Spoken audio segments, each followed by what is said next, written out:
मिळकतीच्या वादावरून आज बुधवार दिनांक 11 सप्टेंबर रोजी सकाळी बेळगावातल्या टिळकोडी परिसरातील मंगळवार पेठेत एका महिलेची निर्घुण हत्या करण्यात आल्याची घटना समोर आली आहे. गीता रणजित दावले गवळी वय 55 असे त्या हत्येमध्ये मृत्युमुखी पडलेल्या मयत महिलेचं नाव आहे.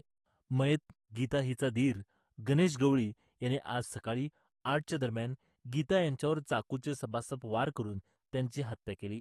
मिळकतीच्या वादावरून सदर हत्या करण्यात आली असल्याचे पोलिसांच्या प्राथमिक अंदाजानुसार सांगण्यात येत आहे.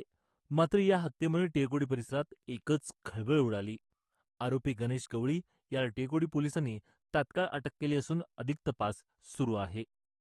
प्रसंगी घटनेचा पंचनामा करून मयत गीता यांचा मृतदेह शवचिकित्सेसाठी जिल्हा रुग्णालयाकडे पाठवण्यात आला आहे.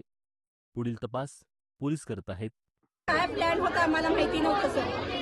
यांनी अगोदरपासून आता हा मुलगा म्हटला ते आम्हाला पण माहिती नव्हतं. रोजच्या सारखं ती पण उठली मी पण उठलो. ती 5 वाजता उठते, तिच्यानंतर मी 1/2-पाऊण तासांनी उठते. सगळे कामं करत असताना ती मध्ये भिंत येते, खिडकी आहे तिची आणि मी बाहेरच काम करत असते. बोलता बोलता 8:30 वाजले.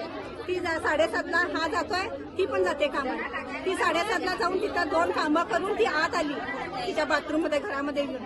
तर मी भांडी ठेवायला म्हणून बाहेर गेले. तर माझा आवाज ऐकल्याबरोबर ती मला हाक मारायची आणि अक्का झालंय काय तुझं काम? तर व्हायलाय का? आणि आता जाणार बघ मी पण, आणि जा तुला वेळ होतो. नाही भाकरी खाऊन मी पण जातो, जरा पाणी आलं तेवढं भरतो. मी तेवढं बंद केली, मी बघायला लागले. आज जाऊन मी जाईस तोपर्यंत तिने बाहेर गेली. ती लॉक घालत असताना हा कुठं बसलेला आम्हाला का माहिती. त्याने घाटला, ते आवाज आला. मुलगा बाहेर वाटलं की आम्हाला वाटलं की त्यांच्या घरातच भांडण झालं म्हणून आम्ही लवकर बाहेर गेलो नाही. मग नंतर मुलाला म्हटलं सरक उभी, आवाज कुणाचा यायलाय म्हणून. ती माझ्या नावाने आणि माझ्या जावेच्या नावाने हाक मारत होती. जाई सोपर्यंत म्हटला तो चाकू घेऊन तिथं बस. वाकून बघितलं तिची साडी तेवढी ओळखली. मग तेवढ्यात माझी एक नणंद आहे, चुलत नणंद, तिला म्हटलं तू जा आणि बघ. तर काकी गीताच आहे का खाली, तोपर्यंत ती खलास झाली.